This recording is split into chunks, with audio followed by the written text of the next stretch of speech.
Karibu kwenye taarifa za michezo. Tunaarifiwa kwamba timu ya Posta Rangers imesalia kileleni mwa ligi kuu ya taifa hapa nchini baada ya kutoka sare ya bao 1-1 kwenye mechi iliyoandaliwa katika uwanja wa Buhungu jijini Kakamega.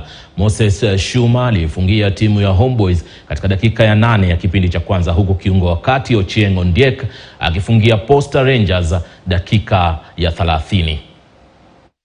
Lakini yote tisa tunashukuru Mwenyezi Mungu. Yote? Not really, tumefungwa na set piece corner, which it's so unfortunate. Tumeongelea sana, tukaenda deep into details mpaka tukataja the same player yule mwenye atafunga hiyo corner, and it comes to the game amefunga. So ni kitu si nzuri. Maana mkienda mali kwa details hiyo mpaka mtaje mchezaji yule anaweza funga na mu deploy watu wa kuwakaba tena afunge, inaonekana si kitu nzuri. So tutazidi kutia bidii, tutazidi kupambana ili at least next game tuweze kupata positive results. The condition was not bearable at all.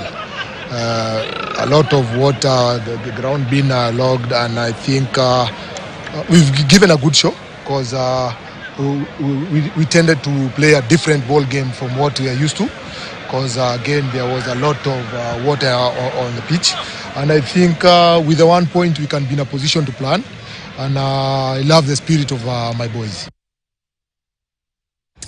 Klabu ya Posta hiyo, upande mmoja wafanyikazi wamegoma